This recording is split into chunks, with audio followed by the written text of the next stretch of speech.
They don't want you to see it, you're not going to see it. That's exactly right. They have years and years and decades of experience hiding things. Naturalized citizen Jorg Arnu caught Area 51 fever 26 years ago. For 2 decades, his website, dreamlandresorts.com, has been a digital gathering place for aerospace enthusiasts, aviation watchers, and some who've worked at the best-known secret base in the world. Participants swap stories, post photos, and make educated guesses about what's going on out there in the Nevada desert. By now, the world knows about some of the projects that were born at the Groom Lake facility: the U-2 spy plane, early versions of the Blackbirds, then the F-117 Nighthawks, and stealth helicopters. Jorg Arnu's readers get occasional hints about odd objects zipping through the skies, but big secrets can and are being kept. Look at some of the exotic planes like the Tacit Blue that was developed in total secrecy. It was flown in secrecy. Then all of a sudden they put it in a museum and said, yeah, we had this for a while. But too much secrecy can sometimes backfire. Area 51 was obscure, largely unknown in the 1980s when the Air Force illegally seized 89,000 acres of public land around the base to hide something. Actually, 9 flying saucers flying. In 1989, KLAS-TV put the base on the map for good, with allegations that alien technology might be stashed out there.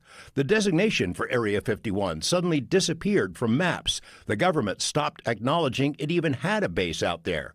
Too much secrecy only fueled more public interest. Tens of thousands of people have made the trek to the desert to check it out.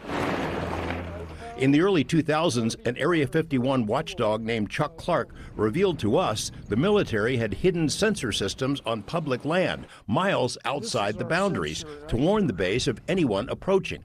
Clark's Rachel home was then raided by the Joint Terrorism Task Force, a harbinger of what later happened to Jorg Arnu, whose homes in Rachel and Las Vegas were targeted by federal agents in late 2022, with he and his girlfriend, Linda Hello, held at gunpoint, presumably for something that appeared on his website, though he's never been told what he did that crossed the line. What exactly am I accused of? You're treating me like a hardened criminal, like a terrorist.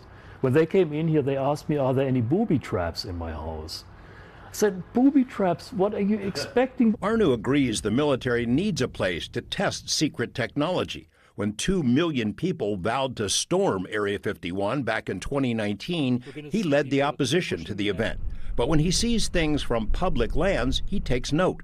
Arnu says the recently revealed B-21 Raider had some of its systems tested in the Nevada skies, long before the public knew it existed.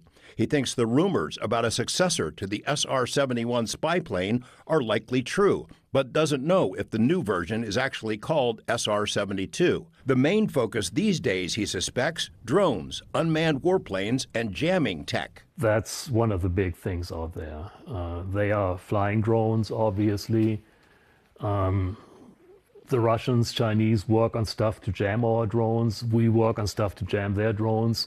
Then the next step is, how do we make the drone communication so secure that jamming is not effective anymore? The public isn't likely to see much of this, though. Arnu says Area 51 has its own Area 51, an inaccessible valley north of Groom Lake that can be seen, but only if you have your own satellite. The really secret stuff, I mean, they have a whole empty valley just north of Groom Lake.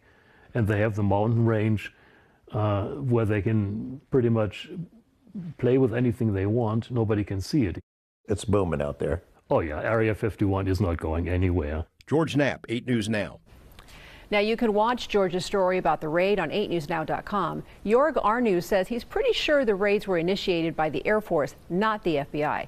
He thinks the FBI helped because they have more experience in serving search warrants related to sensitive cases.